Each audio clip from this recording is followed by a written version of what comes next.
Hey, team players, we're back. It is Wednesday, August 20th, and we're here to talk a little bit about a new tournament here in Underdog Best Ball format called the First Quarter. And this one's kind of pretty delicious, guys, I got to say. It's a new format, first 4 weeks of the season.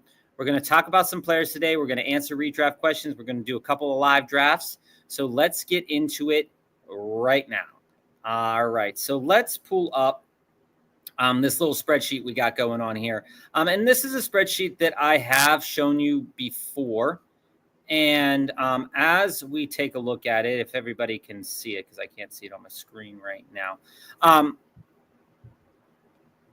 Let me try this one more time, Joe. One more time. Go for it, Bob. You got this.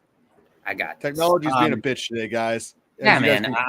We were not in the other day. Can you see what's on my screen right now? Because I cannot.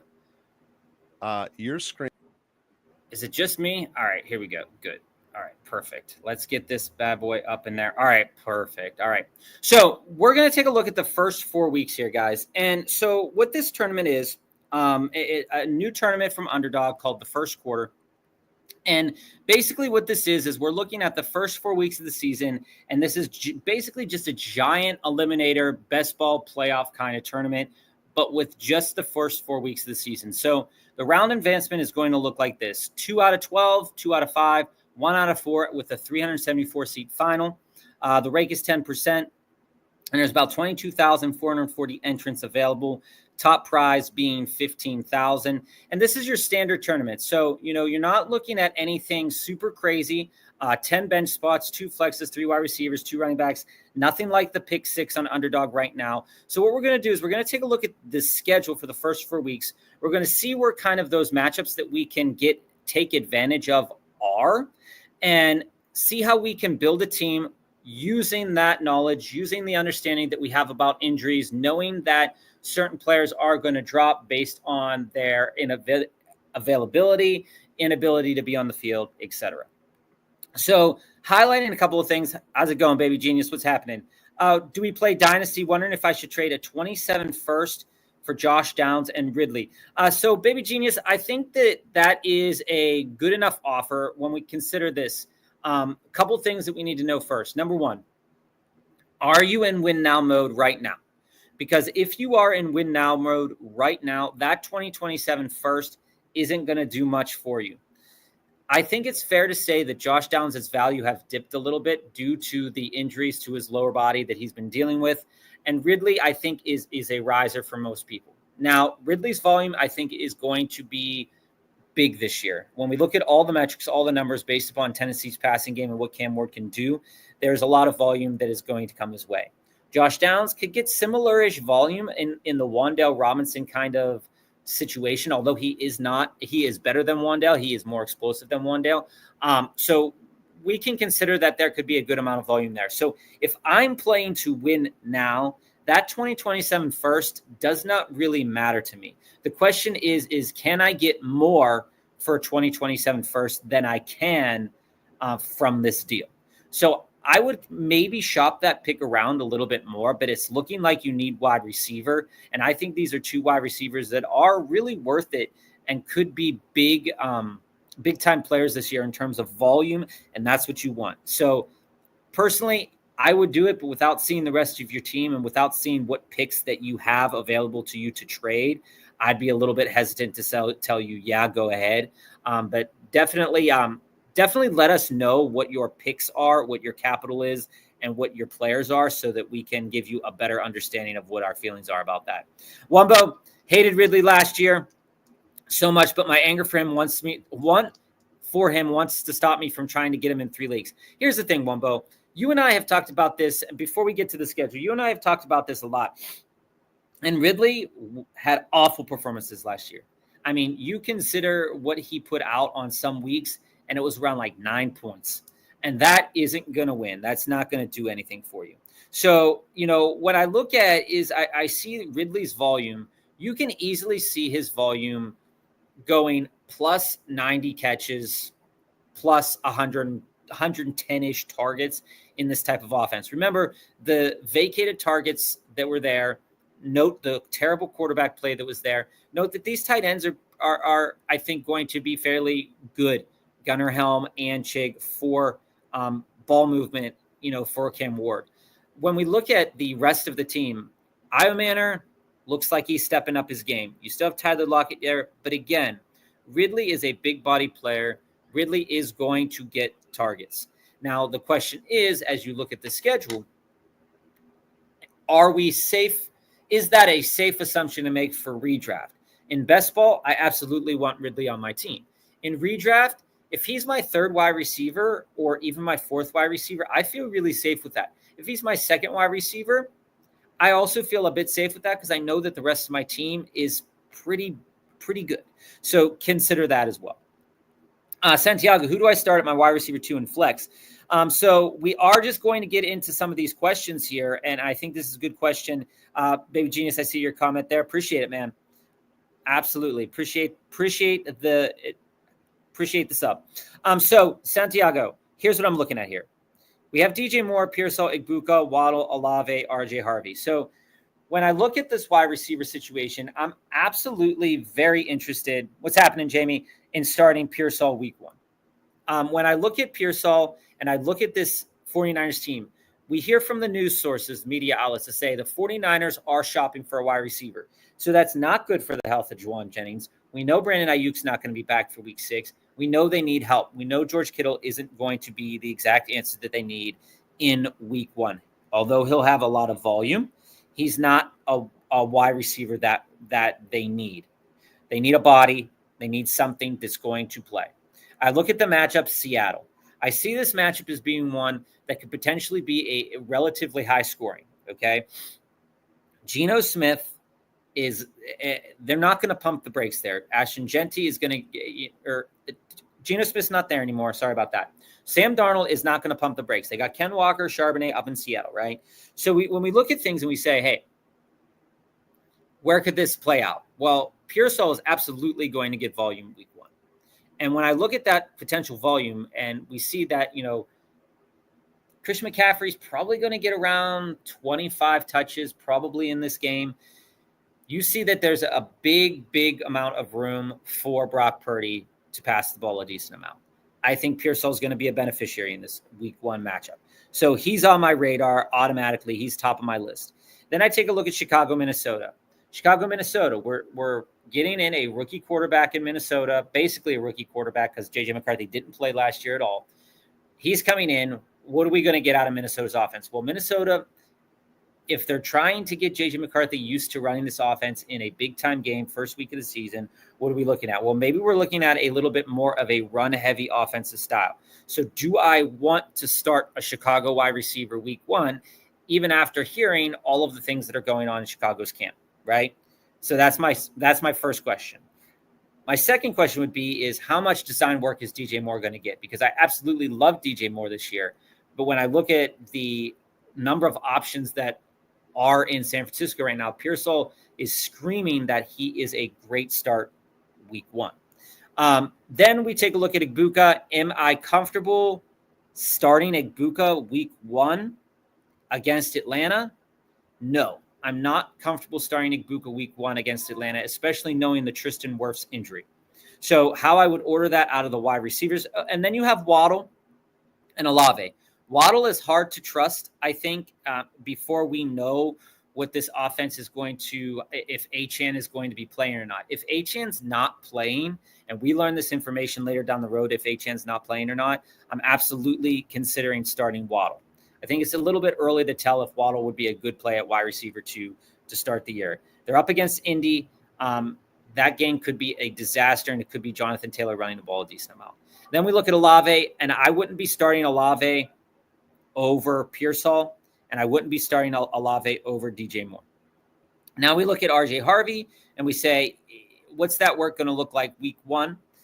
Denver's facing off against Tennessee. Tennessee does have a bum defense when it comes to, running backs.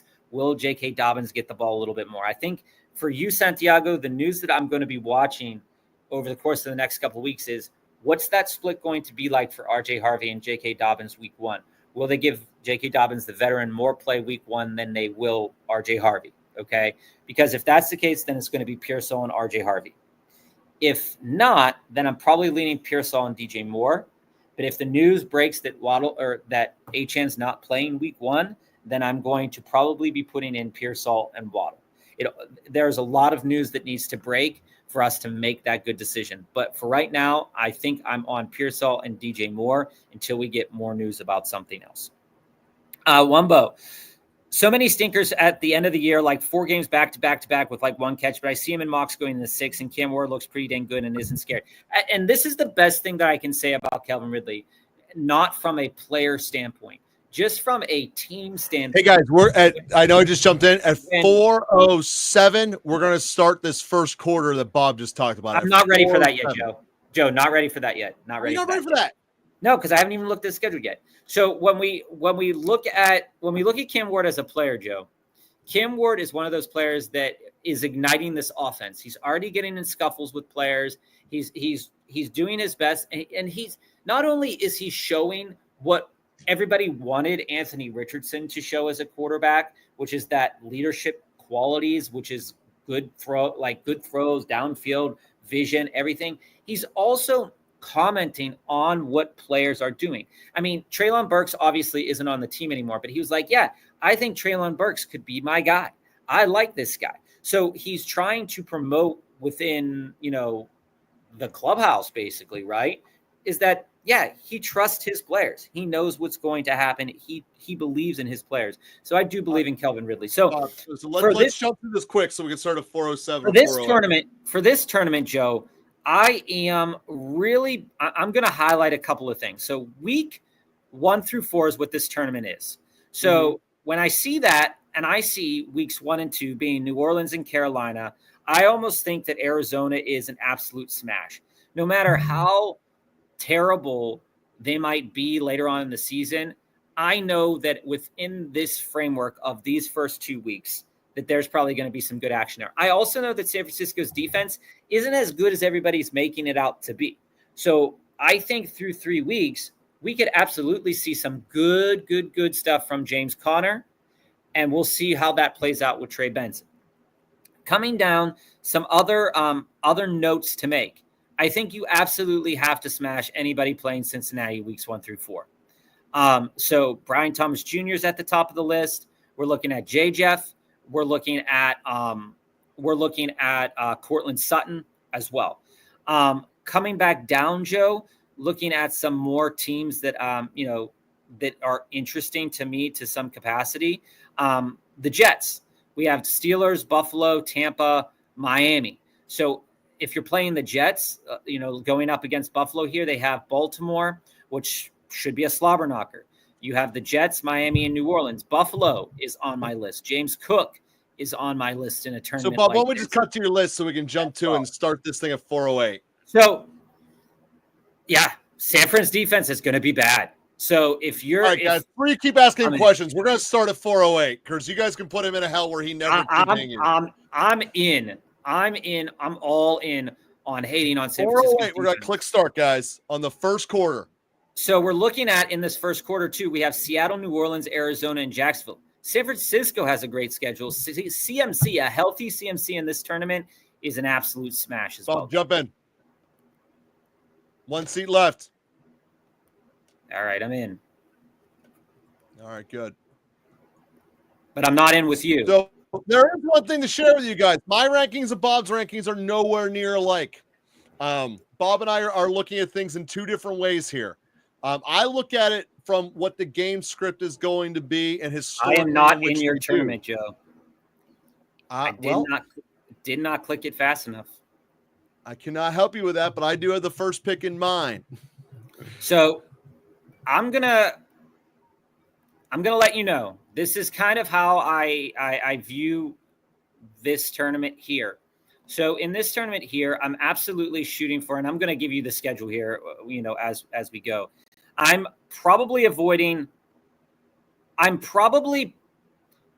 here's the thing. Houston here has a nice week 3, week 4 Jacksonville, Tennessee matchup. So I think a guy like Nico plays. Miko, I'm going to take Miko first overall in this, Bob. I think that's wild. I think that's wild in a tournament like this. It is wild, but you got to do what you believe is the best value And guys, for you. just so you know, I do have 3 more spaces in the tournament that I'm in.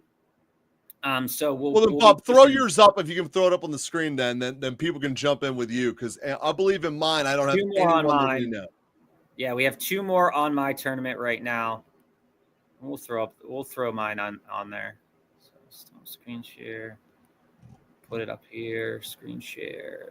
We got 1 coming up on mine.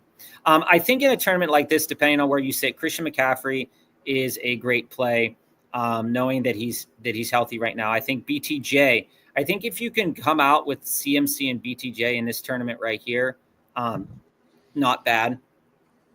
I'm probably going to be avoiding, although Bijan has a nice play week 3, Carolina, I'm probably going to be avoiding Bijan at 2. Let's take a look at Philly. Philly has Dallas, KC, Rams, probably going to be avoiding that.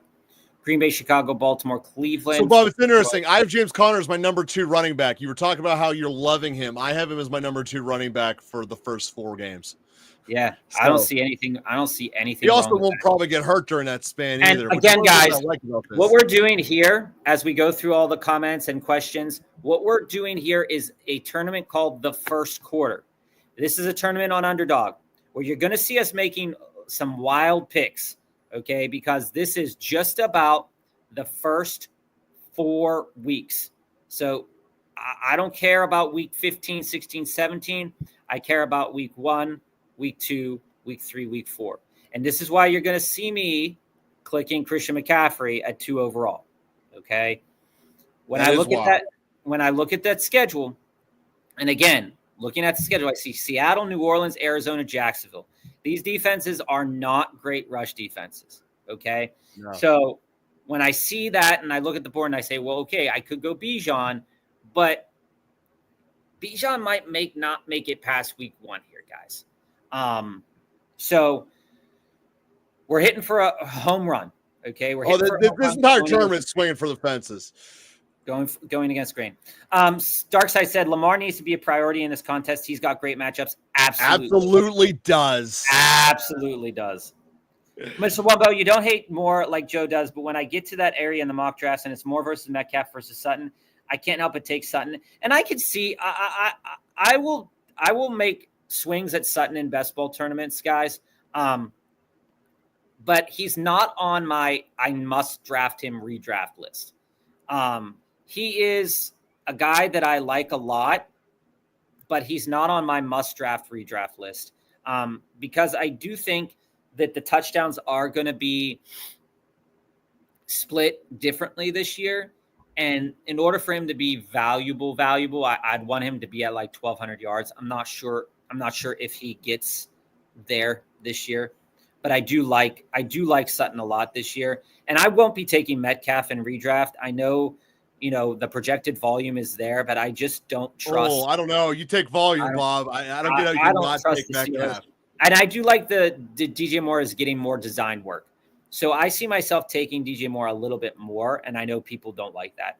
People in Vegas frothing at the mouth, making up the stupidest things to grab as much money as possible. Yeah, dude, this tournament is wild.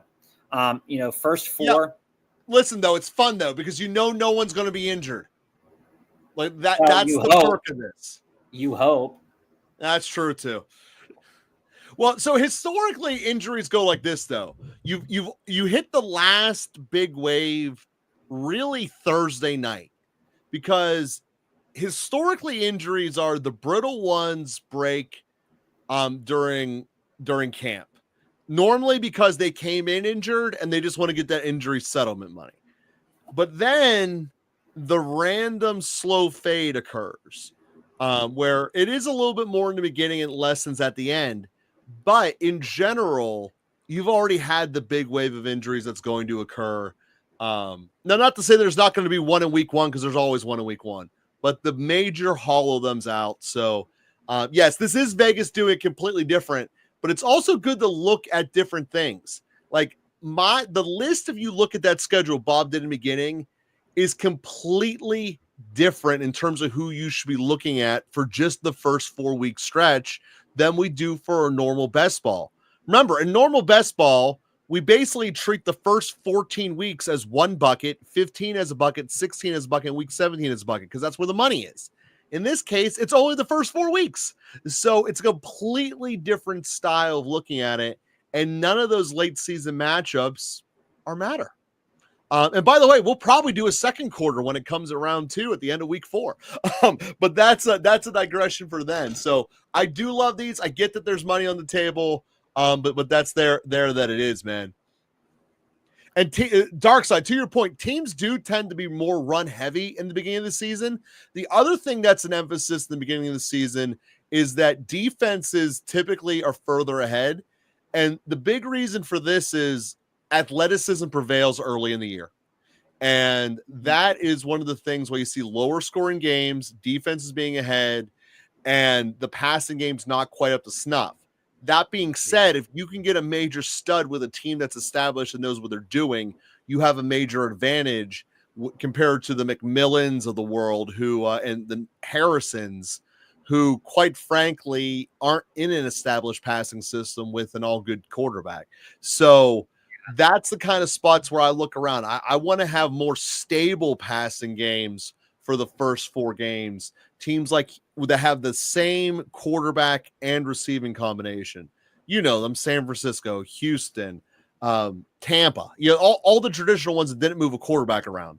That's where I want to look at for passing receivers in the first half of the year, and try to avoid the Jets and Carolina. You should do that anyway, but Jets and Carolina as a starting point. So well, anyway, I'm on. So when it comes to Carolina, Joe, I'm on Carolina for the first 4 weeks. We got Jacksonville, Arizona, Atlanta, and New England. Okay? One ball I feel for that guy. That's fair. Those are going to be some very, very interesting matchups for them. Let me put my screen back up here to the big board. So you're seeing a big board here. 3 wide receivers. We've got Fargo Hawk, BTJ, AJ Brown, Tyreek Hill. I like that combination a lot in a tournament like this. A combination of JT and Kyron. Rashi, I wouldn't. I don't know. I don't know if I'd push him yet. I know he's supposed to play in the first 4 weeks.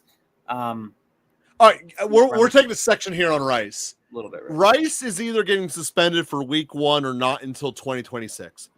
You never see a player get suspended for disciplinary actions any week other than week 1. It does not happen. So I point that out there as a acknowledgement up front of the reality in which we're at. It does not happen. So I am not worried at all about the situations. And Joe, the best part about this tournament, the bye weeks don't matter. No, they don't. So you can stack up week 14s up the wazoo if you want to. You sure can. It does not matter. All right. So we'll push some wide receivers the next time we come around. But yeah, knowing that running games are pretty heavy in the first couple of weeks of the season, knowing that Alvin Kamara is healthy, knowing that Chuba Hubbard is healthy while we speak today, August 20th, looking at New Orleans' schedule, seeing Arizona, San Francisco, Seattle, Buffalo, they're going to have to get Alvin Kamara involved in order to win that. Again, Carolina, Jacksonville, Arizona, Atlanta, and New England. Am I worried about Rico Dowdle getting third down reps? Yeah, a little bit worried about that. But, all in all, I think that starting off this tournament, again, if somebody tunes in, like Wumbo said, and sees what is going on with these guys, what are they doing? This is the first quarter. We're only worried about the first 4 weeks of the season. This is why you see James. This is why you see James Cook in the 3rd round, pick 312, because that is a great pick for the first couple weeks of the season here. And it gives you a little bit of insight too to say, if I'm in a redraft league and I'm focused at, building talent at the beginning of the season, why pick James Cook? Well, you're looking at Baltimore. You're looking at the Jets, Miami, New Orleans. Those defenses, Baltimore's defense is good, but the rest. And Bob, that's 100% the correlation that we're making here. If you're a kind of guy who wants to be a big trader in your league, these are guys who are going to start off on fire that you'll be able to pick up. So when you're talking about, hey, who are like the mid-round sleepers I should get that could turn into the gold nugget? That's what we're drafting right now. That's what we're here talking about. The guys who are going to be on fire to start the year. So yeah, Wumbo, there's value in this. Don't take them exactly where we're taking them, but take it more as these guys could be lit. It's a good thing. Could be lit. Yeah, so we're going a little rambunctious here. Ooh, rambunctious. I love that word. We're building a team, guys, that I never build it. I've never built this team before. This is something that I never touch. I never touch some of these guys. Okay, well, there goes one of them. Aside from Lamar. I mean, I always have Lamar, but yeah, you love Lamar. I do, man. I think Lamar's winning the MVP this year. Granted, the other part about Lamar is Baltimore's schedule is the hardest in the beginning of the year. So that's when that offense is going to have to go nuts. And just as we said earlier, that defenses have an advantage early, all the athletic freaks do. And Lamar is still one of the most athletic freaks in the world.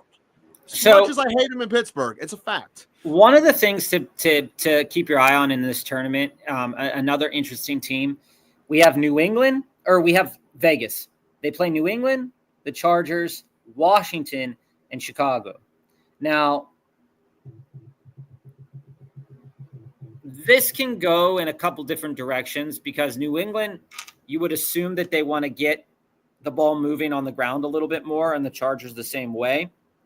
But once you get to weeks 3 and 4 with Caleb Williams, week 4, and then Jane Daniels week 3, if you can make it past, week 1, week 2, you're set up pretty well if you have a guy like Jacoby Myers or Brock Bowers. I really wanted Debo and Judy, Joe, which are two guys that I do not draft together ever.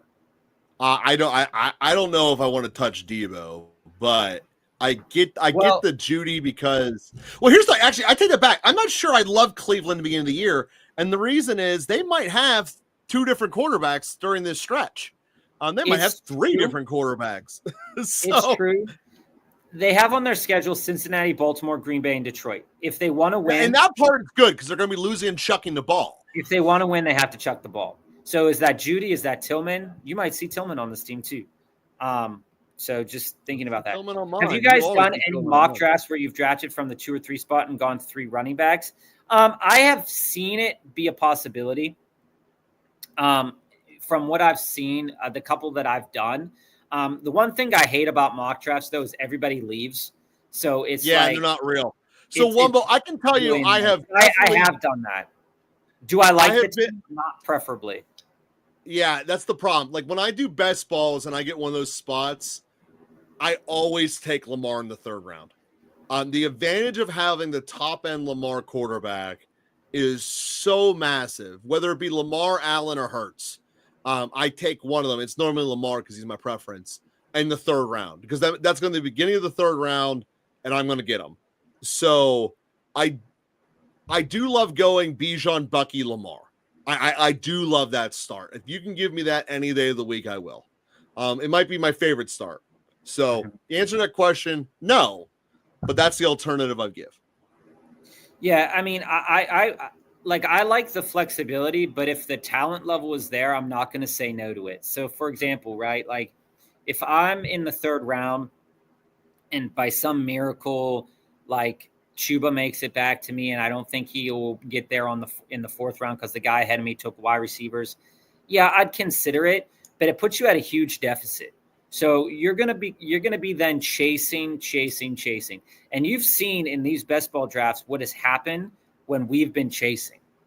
Oh, they get rough. Rough. It's not a blessing, and you're gonna see me here. You're gonna see me here potentially go 2 tight ends, boys. Ooh, what are you doing over there? Oh, we're getting wild. I'm about to draft Caleb Williams, so don't even tell me about Caleb. But again, this is the first 4 weeks of the season. This tournament is the first 4 weeks. We'll review the teams in a little bit. After the drafts are done. The reason I'm going 2 tight ends there, Travis Kelce could potentially be money at the beginning of the season here. Mark Andrews with Isaiah Likely out will be money. So double dip in early, old tight ends. I don't have to worry about them staying healthy the whole year, Joe. I just have to worry about the first 4 weeks of the season. If they get hurt, so be it. But you got 2 tight ends here who are capable of catching 2 touchdowns apiece. Okay. So do I like them in a full season long best ball tournament? Probably not. But I see a schedule for Kansas City of Chargers, Philly, Giants, Baltimore. They're going to have to get the ball out to Kelsey a decent amount. Oh, shit. First 4 weeks this season for Baltimore, Buffalo, Cleveland, Detroit, Kansas City. Got a little bit of correlation there in the championship game. Don't make that mistake and take likely, Bob. Mock drafts are a snooze fest. I agree with you, Dark Side, 1,000%. They're helpful to a degree, but if everybody's a bot, it's not helpful at all. No, it's not. They don't draft like your league mates. They draft like a bot, or they draft like who they are, as who their league is going to draft. Nino, good to see you, man. I shouldn't feel pressure having to take Burrow in the 4th for a Jamar stack. No, I plan on going 2 running backs at the 2-3 turn and hope for a nice 2 wide receiver to 2-3 turn. Yeah, here's the thing. In a redraft league, will a Jamar stack with Burrow be helpful? Sure. It could absolutely be helpful. Is it necessary to win in your home league? No. And I would absolutely rather have the running backs there than anything else, to be honest with you. All right. So it's getting a little shisty here. We're getting wide receivers that have hurt all at the top end of this board. Judkins not playing. This is the kind of thing, though, to Wumbo's point earlier, that can mess with your mind because of how much of a different draft board it is. Yeah. But again, if you look at the way we're building our teams, these are to be people who are on fire, who could jump off the page and be the trade candidates for your redraft league. So I just took Ramondre. And we're going to take – oh, man. We're going to take Downs and hopes that it's not that bad. The Daniel Jones part or his injury part? Both. So my 4th wide receiver, we went JSN, Judy, Myers, Downs. Now, I would not like this wide receiver room if this was a full year best ball tournament. I'd be a little bit concerned about that. But also, here's the other thing, guys. In this tournament, you don't have to draft 2 quarterbacks. No, you really don't. So if you're looking at the board and you drafted Jalen Hurts or Jane Daniels, you probably, and this is just a personal opinion, you probably shouldn't draft another one. Maybe I'm wrong on that. 2, and I'm going to stop at 2, but that's going to just be the end of it. Always, Nino. I don't want to pick one tight end. In this tournament, a double high-end tight end, because I'm not worried. If they get injured, okay, first 4 weeks of the season, sure, that sucks. But tight ends, veteran tight ends early in the season are money, Joe. Money. Yeah, in this, so you guys have seen me do the Eliminator a lot. The Eliminator, to me, is a floor contest. This is a ceiling contest. 4 weeks, give me a sprint, the highest guys out of the gate. And that's all that this is. And Judkins. Like if Judkins plays, he's going to get like 10 catches. To Darkside's point about the stacks, we're going to do another one after this, guys.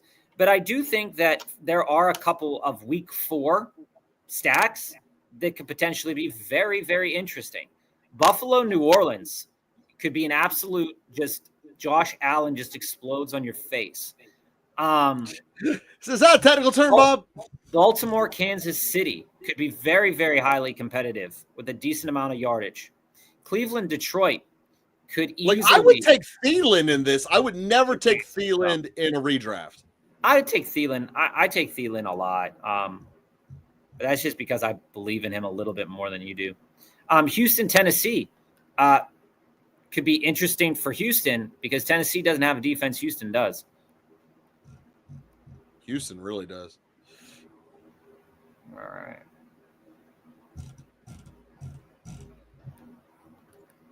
I don't want him. Don't give me him. All right. Dobbs is hurt. Double dip. Double dip. And here's the other thing too, because you're not playing for the full season. You know, like taking 4 running backs in this, hoping that they don't get hurt because it's only 4 games, might also be the play. I think it's 5. I think you can cut corner at tight end and you can cut corner at quarterback. But I don't want to cut corner I'm absolutely cutting corners at quarterback here. Yeah. We're rolling Josh Allen, and that's about it. I agree with that. All right. When does we're taking old man? I think 2 is fine. 3 is too many. Yeah. So I scrolled a little bit down the board on that one, guys, but I think Thielen is a choice pick in this tournament in the 13th round. Looking at that in the 13th round. Yeah. You're started after mine, and I'm in the 12th. Jacksonville, Arizona, Atlanta, New England is the schedule. I think that's a slamming pick. The Detroit Stacks comes back to the last pick of the 14th, just to let you know. Yeah, I know, Wumbo. I'm a huge jinx when it comes to stuff like that. That's why I try to keep my mouth shut sometimes. But I think Jane's fine. He can't hear me. Jordan Addison, dude. If Addison is still on the board, I'll do it for the fam. I'll do it for the fam. If Addison were to somehow still be on the board, he's not.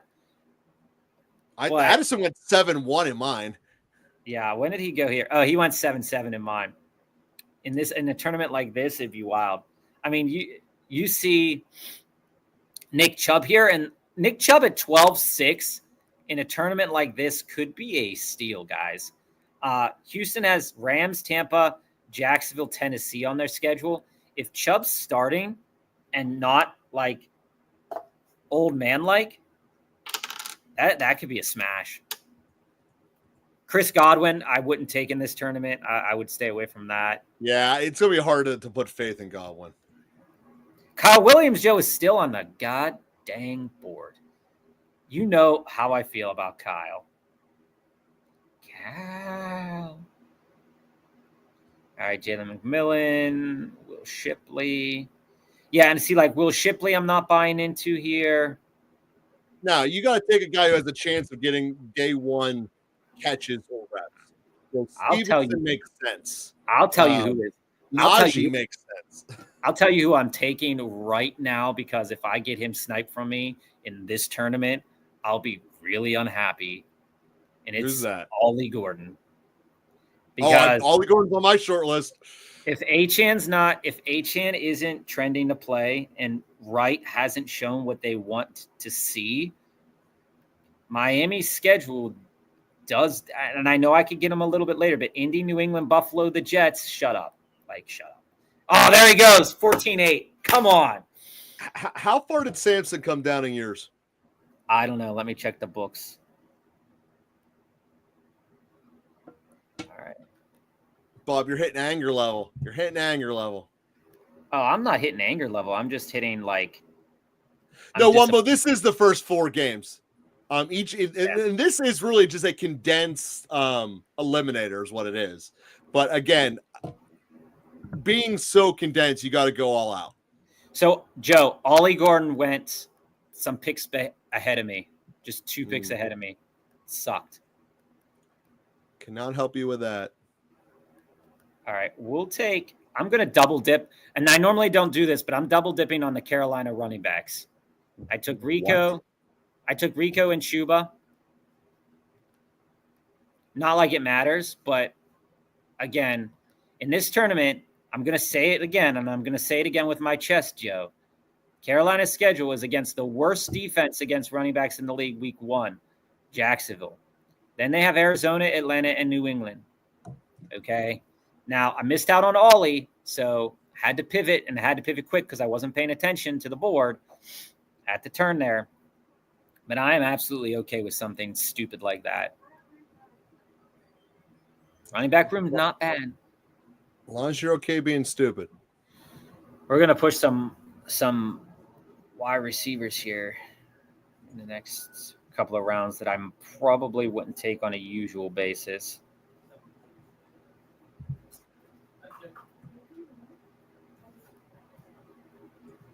All right, we're gonna push for him. Well, I do take him a lot, so I'm not gonna say I don't take him a lot. And then we're gonna push Ray. Hopefully, we can get both of them. Oh yeah. If I thought his suspension was 4 games too. I'll have to double check on that. Joe, you said it was 3. No. Addison's is 4. I'm pretty sure. Yeah, I'm pretty sure Addison's is 4. Or no, it's suspended for 3 games. It's only 3. Yeah. So this guy. That's right. Yeah, because he will be playing against the Steelers in Ireland. Yeah, that's right. This guy playing. Well, Addison really has no value in this draft. Yeah, 7th round though. I mean, he comes back week 4. I see what you're saying of not having value. I do see that. There goes Keandre Lambert-Smith. Not bad. Pat Bryant's gotten a lot of hype recently, so will he play week 1? That room's kind of. So there's a lot of receivers that I have on my board that aren't even getting drafted in this format, which I'm finding interesting. Oh, really? Yeah. Like we're coming down to the last 3 picks I have here, and I have a plethora of choices that I am on board with taking. So it again, it's a very different lookout in terms of people that going much deeper in their off the board selections, which there's no injuries to help you yet. It's too early. It's not adding up to me. Well, there's a couple players where it is adding up to me there for certain players. But for like certain other guys, I'm not understanding. Yeah, but I'm still going to do a 2.772. Oh, I'm at a 1.592 right now. Whoa. A 1.592. And we'll go over it in a moment of. I kind of want to just do another one together. Forget about breaking this one down. Let's do one together. We're kind of pressed up against clock anyway with that long intro. We'll do another one together. That's cool. I'm cool with that. But man, this team is wild. Love it. Yes, they are. Love it so much. But yeah, when we look at this tournament, guys, we're looking at a tournament that is first 4 weeks. Lots of builds here. This guy in the 2-hole sniped me twice now. Oh, I'm getting pissed. A lot of builds that are fairly unique, all things considering. Guys that you wouldn't take at certain positions. Like Joe, Chris Rodriguez is a great pick at the 17-9 hole. Totally forgot about him. I wanted to talk about him today. Totally forgot about drafting him in this tournament. He might have leg up on week one touches. Austin Eckler. Is any of you guys watching this, by the way? What'd you say? You guys sniped me like 4 times with my guys. Your boys. Are any of you guys the bizzle? The bizzle. Doubtful. All right. Now, I have no stack with him. San Francisco Steelers, New Orleans, Arizona. I might just do it anyway. Like I said, I probably wasn't going to draft another quarterback, but I'm probably going to draft a quarterback here.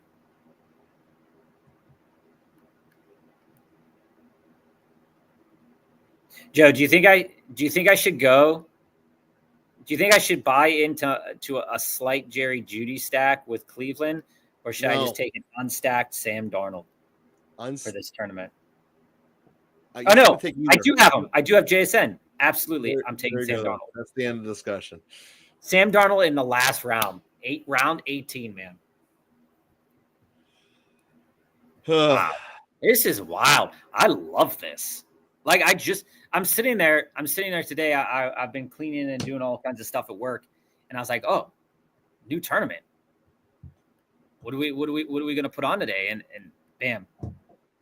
We will start drafting the new one at 442. 442.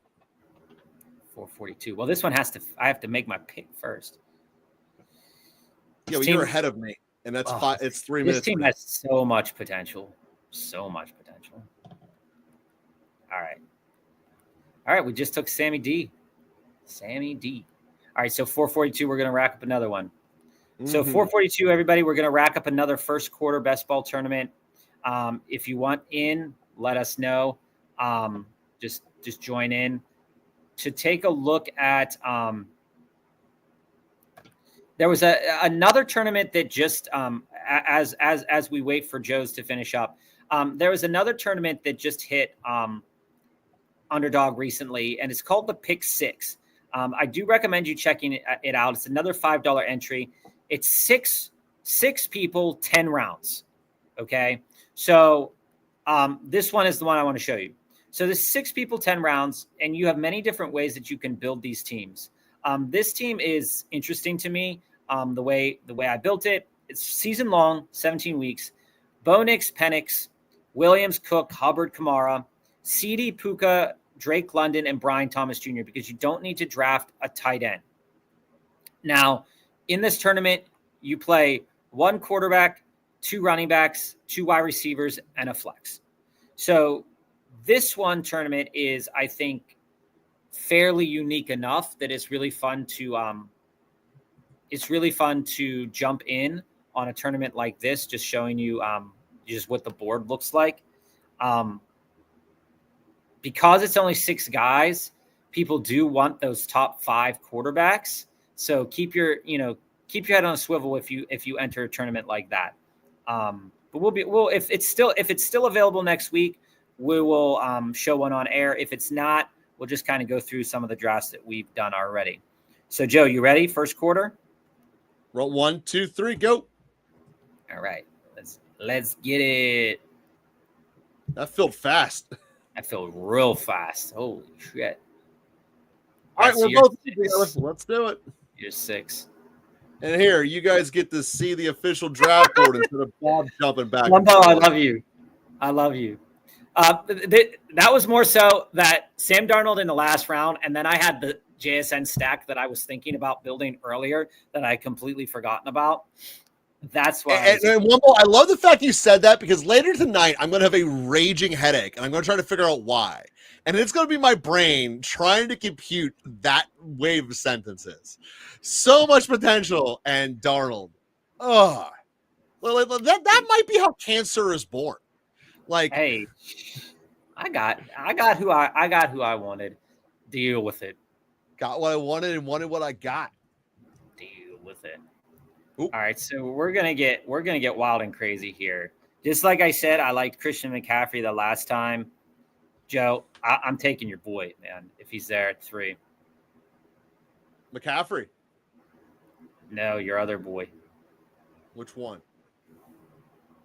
I have many boys. Nico. Oh, I hate you. I mean, when I look at those first 4 weeks of that schedule for Houston, I'm looking at Rams, Tampa, Jacksonville, Tennessee. Stafford's going to play most likely. We have Tampa, who is going to produce a lot of points. Jacksonville it seems like lightweights at times, and Tennessee's defense seems like a lightweight as well. Nico's currently healthy, and I think it's easy to push him in a tournament like this. Especially looking that the best 2 games are weeks 3 and week 4 when you need it to happen. And you could very easily build out something with, say, Tony Pollard in there as well for Tennessee, or going Cam Ward as a stack against Houston if you don't like CJ in the first couple games of the season. And I think Nico's a smash there, Joe. Sorry about that. Had to do it. That is what it is. You had Puka. Bold. Explain. Well, first off, knowing that Puka, Joe, knowing that Puka went in the second round of the tournament that I just did, explain Puka in the first round. Long story short, I had my number 3 receiver. For the first 4 weeks. My number 3 receiver for the first 4 weeks. The game scenarios for the Rams line up incredibly well for them to throw the ball. Are you worried about Philly week 3? No, I love the fact that it's Philly week 3. They're going to throw the ball like crazy. But aren't you worried about the fact that certain players against Philadelphia can be eliminated? Philly doesn't have a number 2 receiver or number 2 corner, and there's no better coach in the NFL of getting mismatches for their top guys than McVay.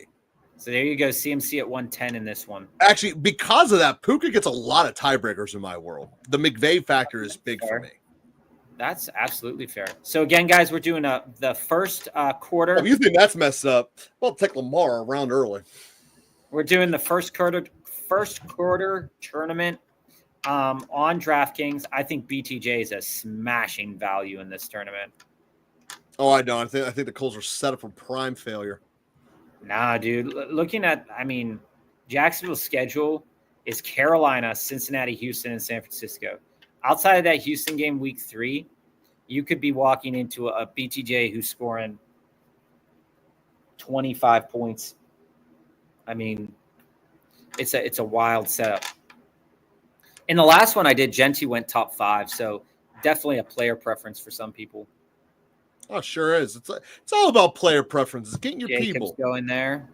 I don't like Jacobs in the first. And with how raw this draft is, because it's brand new and not going to last long, I think there's even less of a dependency upon ADP. Again, the whole point of this is who's going to smash early. And as much as I love Ladd, he's not going to do it. The reason Ladd's going high is because he always goes high. So he probably should go high on this. He's not going to have a great start. Ladd's going to have a good middle to end of the year. Hey, guess who's healthy? Guess who's healthy and in his last game scored like 40 points? Jonathan Taylor. Yeah. Well, the problem with that is the offense behind it is it's all suspect. Taylor. It's suspect. I will give you that. Without the ability to push the safety out of the box, I'm not sure they can do much. Yeah, again, just floating it out there, trying some things out. Float away. Throw it away. Bring it back. All right. I told you I was taking James Cook. I think James Cook is a smash play. First 4 weeks this season. And here's the reason why I think that, Joe. You look at Baltimore, the Jets, Miami, New Orleans, and maybe Ray Davis is the guy, but they just ended up signing James Cook. They made James Cook happy. The schedule dictates that they're going to have to score points against Baltimore, but also, like I said, the Jets, Miami, and New Orleans, their defenses are not that good. So if they want to pull the gas away from Josh Allen for a little bit, maybe they give the rock to James Cook and Ray Davis more. But I don't think it's going to be very hard for Buffalo to move this offense into the red zone at all. And that is where James Cook is the most valuable right now, where he got most of his touchdowns at last year. So that's true. And one of the guys for an initial jump off the bat, I've been big on him all winter, is Mike Evans. So with Godwin out for the first 4 games and now McMillan gone, it's Evans, a rookie, and a tight end. He's going to get so much volume in the first 4 weeks. So Magic. If you're tuned in a little bit late, and this is going to be a jarring thing for anybody tuning in a little bit late, we are doing a tournament on Underdog called the First Quarter. This is only for the first 4 weeks of the season. So it is 2 people make it out week 1. Then 2 out of 5, and then 1 out of 5, I believe it was. And then 1 out of 4 week 3. 1 out of 4, and then your 379 seat final, 376 seat final week 4. So treating this like a playoff matchup, except it's week 1 through 4. So we're going after guys that aren't currently hurt, that are projected to play, that are utilized on their offensive bunch, that have good weeks 1 through 4 schedules, keeping in mind some of those stacks that can be built later on. Or don't care about the stack at all and just get one crazy good quarterback. Yeah, you could get one crazy good quarterback right off the rip. I'm just not gonna lie, it's my bias. You could say Jalen Hurts, man. Jalen Hurts is on the menu. Yeah, you're probably gonna get Hurts coming back at you, aren't you? I don't think so. I think one of these 3 people in between, one of these 4 people that don't have a quarterback will take him. People pushed Devontae down the board. Sure did. And in this tournament, I don't think it's wise to always look at ADP. It's not. I would consider it at many points in time. Definitely more wise to look at your own personal rankings. Like when you have Alan Oh, Kamara man. as the guy who could be the biggest smash of all these. I have him potentially outscoring quarterbacks. He's my number one of number ones in this format for the first 4 weeks. I had him in my last team, so that's very encouraging to hear. Again, Kamara, he's a mid-round guy that if you want to flip someone, that's the guy to do it with. Now, Grant, his floor is bad, but if you hit his ceiling, ba-boom, you're going to get yourself Gibbs in return. Like, that's what we're talking about here when I'm talking about the first 4 stretch and who you could use for retrades. A lot of great people out there in this department. And unfortunately, I just had a run on my people, and I didn't think Connor was coming back to me.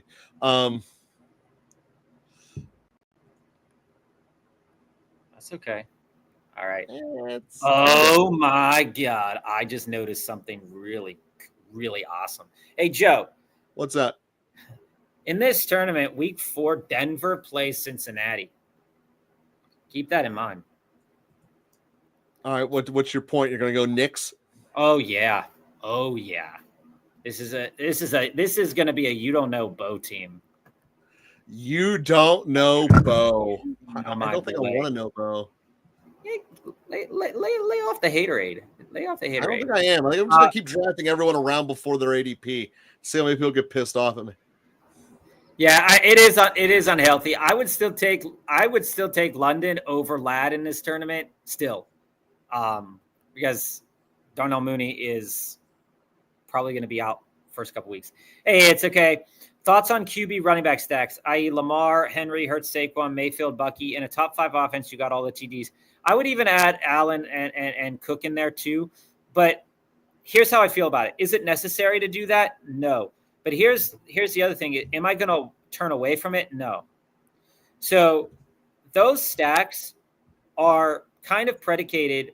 The reason they work outside of maybe the Mayfield and Bucky, but just taking the Lamar, Henry, Hurts, Saquon as an example, is that these guys get into the red zone. And if they're and the quality of this team is that if you can get consistently to the red zone and you're Lamar and Henry, Lamar is doing one of 2 things in the red zone. He's passing it to a tight end, or he's giving the ball to Derrick Henry. So he's running it in himself. He rarely runs when they get within the 5, though. So, no, he doesn't do. He only does it when it's a scramble. So, considering that, you are kind of cannibalizing your points in a way, but you are understanding that fact and building in some stuff from other pieces of teams, right? So, if I have Hurts and Saquon, if Hurts is having a good day, it is likely enough that I'm probably going to get a good game out of Saquon.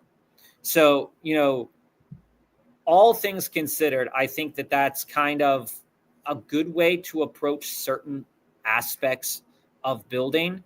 I'm not going to turn away from it, but I'm not going to actively build into it. Unless I really, really like the combination, right?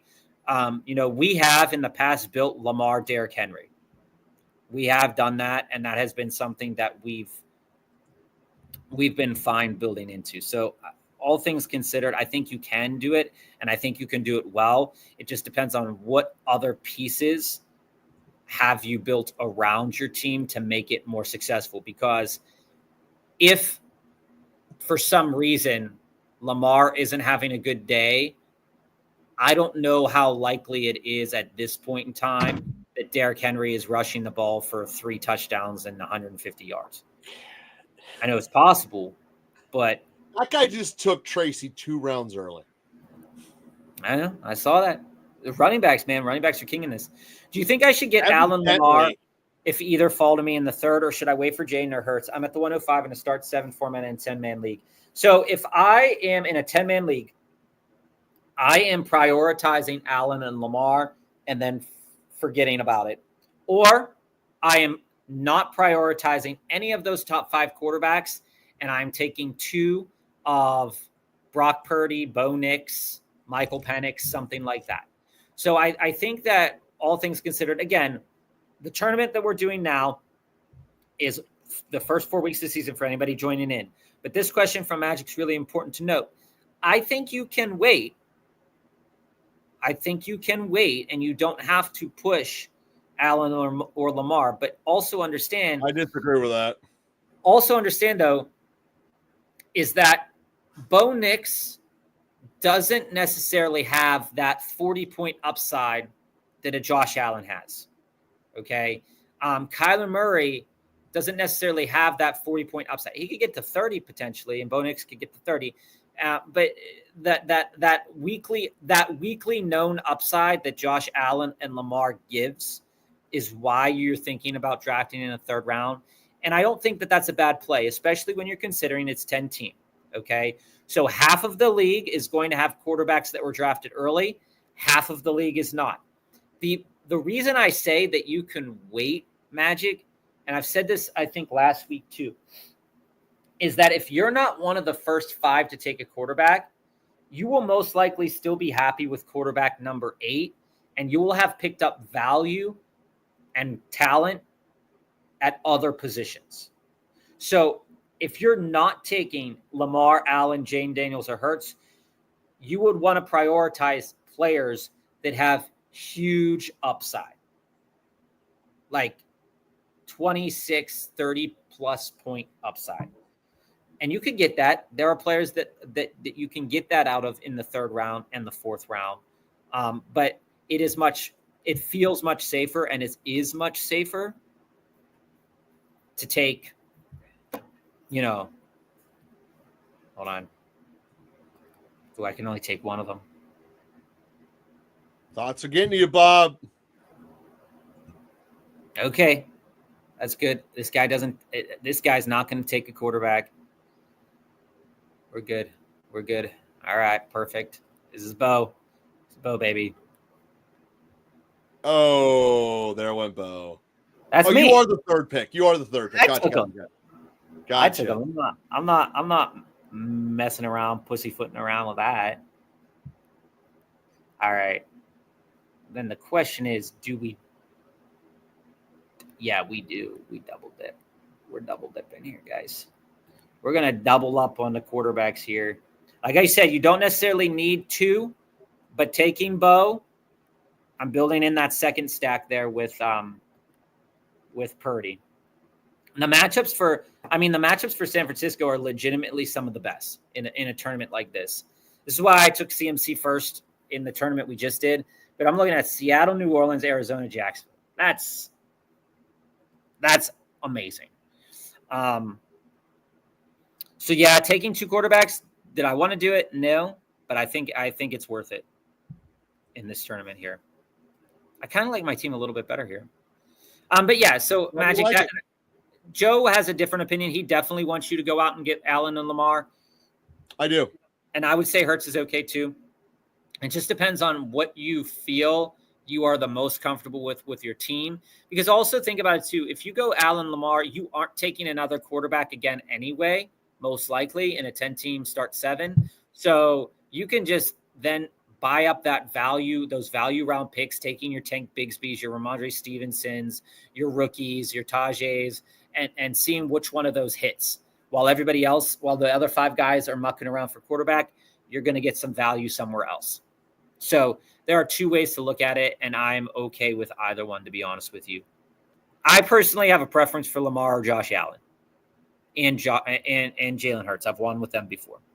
When your possible starting quarterback doesn't know how to pronounce his own last name and is in a close battle with Rattler, their running back is going to rack up a ton of touches. Absolutely. That's so right. Kamara is a smash in this tournament. Doesn't know how to pronounce his own last name. I mean, nuts. Kyler Murray's still on the board, boys. Who the hell wants Kyler Murray? Kyler Murray is still on the board. Still going to be on the board after my pick, too. You bastard. You guys taking all that. We're taking Mondre. I don't care. All right. Yeah. We're going to take Ramondre there. Yep. I knew I wasn't getting them both. Yeah, you weren't. It's okay though. It's okay. I didn't get who I wanted. I wanted Ninjoku, but I knew I wasn't going to get him. Well, I wasn't getting Njoku and Ramondre. That was my choice between those two. I took Njoku. I wish you would have went the other way. I might only have Njoku as my only tight end. Load up on that stack, take Mims. And again, Mims might not be the guy. Pat Bryant might be the guy. But when I look at Denver's schedule and I see Tennessee, Indy, Chargers, Cincinnati, and Cincinnati can get way burned by wide receivers, I'm willing to double dip on that, to be honest with you. All right. Are you taking Tillman the next round, by the way? I am not. I need a running back on this team. I kind of put myself in a hole with taking 5 early. I also think Tillman will come back to me on the next round. But my receivers right now are Puka, Evans, Myers, Olave, and Higgins. Your running backs are trash. Your running backs are legitimate trash. Legitimate. Kamara and Mixon are not legitimate trash for the first 4 weeks. Mixon is because he might not play. Mixon's playing. So with the injuries piling up, are there any guys you are heavily concerned about now, like Achane? So you know, guys, again, I talked up Achane a big bunch. Gets hurt. Okay. It happens. Here's what I'm looking at, right? The Achane injury is a bit concerning. The one other injury that's a bit concerning, I told you, there's a couple injury experts to kind of follow. I believe the guy that I watch on TikTok that I really do appreciate his work. I think his name is Nathan or something like that. Nithian. He had some really good information about Tet.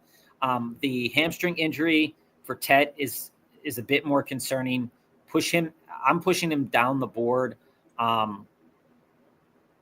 decent bit if I'm in redraft with that hamstring injury. You're pushing him down below where he's realistically ever going to get drafted. Yeah, you're basically saying it's not going to be on your team. So guys like Josh Downs might start to get more pushed down the boards because we don't know the health of Downs. The biggest concern for me, actually, from the perspective of a redraft league, is actually Juwan Jennings. So Juwan Jennings is still not practicing. Calf strain can be rough. Yeah, you can't touch that. And by where you have to take him, I'm not like 1,000%. I'm not 1,000% sold that that's going to be a great pick where you have to take him. Yeah, and it's not. I just tell you it's not. And I don't think that he falls enough to make it be worthwhile, to be honest. He should be on your don't touch list. Maybe 11th round you consider, but at that point you're never getting him. So just don't touch him. Let it just be someone else takes that landmine for you. All right, so here's a pick that I don't often make, but I'm making it now with Cade Otton. Okay, I wanted another tight end. I'm looking at Tampa Bay playing Houston and Philly in week 2 and week 4. Houston also might be the number 2 target on that team. Houston has a pretty good defense. Philly has a really great defense too. When we're looking at the types of pressure that they can get, Philly and Houston do give a lot of pressure on defense. And with Baker Mayfield not having Wirfs there, that is going to probably signal a lot of, or more so, short passes early on in the season. And I think this late in this tournament, getting a guy like Cade Otton, while he's not the best option at your tight end, and I do prefer Mark Andrews in this tournament, but I passed on Andrews to go with Purdy as well. I think it's a good play. And you just saw me also take Ferguson. Ferguson was the target leader on this team at one point in time. I know they have George Pickens there, but we see Philly, Giants, Chicago, Green Bay. We know the Giants can generate pressure. Again, I just said Philly could generate pressure. The games against Chicago and Green Bay are probably going to be slightly more competitive than most people think. So I'm willing to push those 2 guys into my lineup there, if that makes sense, Joe. It does. All right. So we've got I don't know what to do here. Oh, Wumbo, wait. we'll get to your trio here in a minute. Magic. How early should we get Warren? Pick him over other guys like Ninjoku, Kraft, Andrews. So I would take him after Ninjoku. My order would be Andrews, Ninjoku, Warren, Kraft. That's fair. You know, one thing that I think is really wild right now, guys, is the Krosky Merritt hype train. I'm just going to touch on it for a minute because while Merritt is getting a lot of good love from the coaching staff, and while Merritt is getting, you bastard, while Merritt is getting a lot of, looks likewise in other places, I do want to pump the brakes on him in the 9th round. Again, Austin Eckler is still there. Old, yes, still there. Devo's still there. Chris Rodriguez is still there. They do want Brian Robinson out. So do I think that? No, Brian Robinson wants a new contract. It's not that they want Brian Robinson out. No, they cleaned his locker out. He no longer has a locker at the Commander's facility. Oh, so that's playing hardball then. He is out. So why I bring that up is just the fact that I think that to be cognizant of the fact that Krosky Merritt is a very big, very real threat to be the number 1 starting running back for the Commanders at some point this season.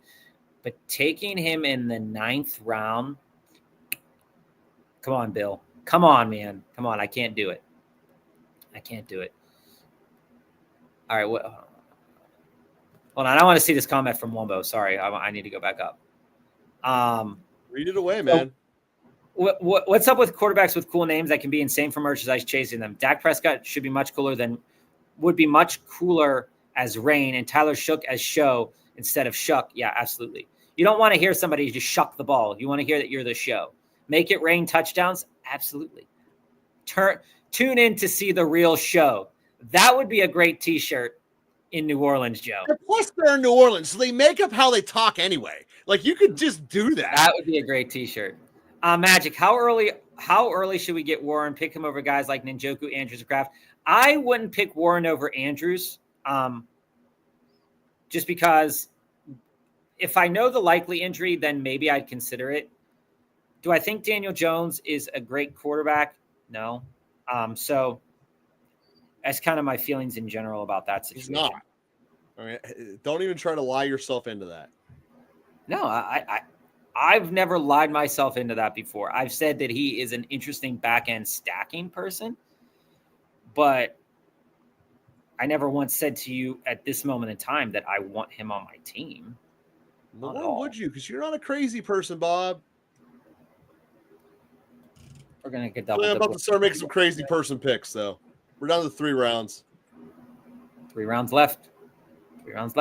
Take it or leave it. Mason Taylor, my boy. All right. So I got my 5 running backs, got 6 wide receivers. We're going to pump in maybe another wide receiver here, maybe a tight end if I see that there's decent enough value there. Nah, I don't really like any of the tight ends on the board right now. So I'll just take for what it is. We're going to take Roman. I might push a tight end in the last round. We're going Roman and Ray again as these last 2 picks. Joe, the framework is there, man. I mean, if Darnell Mooney doesn't play. No, I get Ray. I don't get Roman Wilson. Roman Wilson is a guy that we've talked about for a while. I get it. On paper, he's going to be the Steelers' number 2 receiver. For the beginning of the year and knowing how long it takes Tomlin to give any young players love, he will be behind Metcalf, Jonnu Smith, Freiermuth on every passing play. He'll be behind Warren. Here's the thing, Joe. So it's like, it only matters. When it comes to the Steelers passing game this year, it doesn't matter what Mike Tomlin thinks. It matters who Aaron Rodgers loves. And if Aaron Rodgers he loves Metcalf and Jonnu, that's who he loves. If he sees that Roman Wilson can put up 40 yards on a play, he's going to give him the ball. Again, 5th or 6th wide receiver. I think he's my 9th wide receiver. Whatever. It is what it is. Yeah. Ja'Cory Krosky-Merritt wanting to be known as Bill should be hint that he's all show and he's just a guy. I mean, statistically speaking, he's a good running back for his college career. He was hurt last year from what I saw. But again, I'm doing this one just because if you want to take a sneaky Steeler, it's the one you do. Darnell Washington is infinity tall, and he has been the guy that every single red zone that when Rodgers decides I'm not going to hand the ball off, he does a little lob that's so high that only Washington can catch. So he's my late snag. I don't know if he's worth it on this roster, but I loaded up on receivers so hard early. So hard. There's no point in taking I need an injury running back. You know what I'm taking right here, Joe? Are third down backs or nothing. We're taking the oldest of the old men, who's not really that old, but we're taking your boy Dalton Schultz. He always feels older than he is. He always feels older than he is. Third tight end. I don't typically want that, but again, dude, Darnell Washington could get 3 touchdowns and win me a week by if he does that in week 4, I win the big pot because no one else will have him. All right, let's get to some of these questions here as we wind down on this draft. Well, I agree with you. With the name Shuck, you're setting yourself up to fail. If you start and lose, all the articles will be like Shucks, another loss for the Saints as they fall short. Yeah, and you can easily change that to fall short. Shook. SJMP. My roster is Herbert, Kyron, Bucky, Jamar, Devonta, Hampton, Kraft, Green Bay kicker, Dallas. Should I start Ted as my flex or Hampton week 1? As it is right now, it's a little too early to tell the starting roster questions yet. I'm going to answer this question. The answer is no. Let me Ted answer this should question. Not be in your starting roster. Yeah, let me just answer this question to say Ted's injured right now. Yeah. But if Ted is healthy, again, he experienced 2 hamstring injuries within the past 3 months. So there's a very high risk of this injury reoccurring, but he does play Jacksonville week 1. So if you are not big on Jacksonville, I will totally put my hat in for Tet week 1. I just don't know how that health will be, and it does concern me. And as opposed to the Chargers, I don't really want to play Hampton week 1 against the Chiefs. So take that for what it's worth. I'd rather start Tet over Hampton week 1. But understand, though, that running backs do tend to get a little bit more work week 1, week 2, week 3, week 4. They do. So, Casey having an experienced defense, I'd go Hampton if that's the choice here. Follow up to that, though. I was offered a trade, and I'd send Hampton and Devonta Smith for Amon-Ra. Yes, always upgrade. Yes, do that. I would definitely consider that because if I could roll into the season with Herbert, Kyron, Bucky, Jamar, and Amon-Ra instead of dealing with Devonta, who's currently injured as well. And again, Amon-Ra had some knee stuff that he got cleaned out. But I would definitely consider it because essentially right now in redraft season, we're looking at a first, second round pick for a third round pick and a 4th round pick or a 3rd round pick and a 5th round pick. And I think that's fair enough. Your team be pretty stacked and hard to beat. Magic, I'm on Evans. I'm on Evans. Bob, which one were you? I'm on Evans. I'm on Evans too, especially beginning of the year. I mean, we look at this. Godwin's out. McMillan's out. As I said earlier, it's Evans, a rookie, and a tight end. That's the passing options for Baker Mayfield to go to. Yeah, Evans and SJMP, a lot of balls. SJMP, as Magic said here, that is a demonic starting lineup. That's a lot of volume. Sure is. That's a lot of volume. And then you still have Tet on that back end for you when he comes back healthy. Hey, it's probably like Ja'Cory Krosky-Merritt's mom probably saying, don't call him Bill, call him Ja'Cory. That's what I named him. But I would definitely go with the Amon-Ra side of that deal. I do like Amon-Ra quite a bit. And Wumbo said here, I didn't even know who Darnell was, so I Googled him, and the first thing that comes up is recent Pittsburgh Steelers 3rd round pick, shockingly named cut candidate. I also read that he was a vet. So it's quite unusual how certain news sources will go. But yeah, Simp, I would do the trade, and when that trade is done, I would want to make sure that I carefully watch that Tet. I'm drafted in my family league at the 105. Got Jamar. I mean, that makes sense in a family league. Kyron, Bucky, Hampton, Tet, and Devontae is my first 6. Bijan, Saquon, Gibbs, and Allen went before me. In a family league, this makes sense, SJM. This makes sense. People love Allen in family leagues, love guys like Lamar. But yeah, crazy. All right, guys, we will be with you next week. We weren't with you on Monday. We had some things to take care of, but next Monday, 3:45 Eastern Standard Time, we'll be with you. We'll talk redraft. We'll talk best ball. Hopefully, Underdog will have some spicy tournaments up there. We wish everybody the best of luck in their drafts this weekend. I'm also in a draft this upcoming weekend, Sunday, so I'll report back what I found out in my friends league that I have. And then next weekend is our auction draft. So be ready to hear a lot about that the following Monday after. But we'll be with you Monday, 3:45. We appreciate everybody here, and good luck.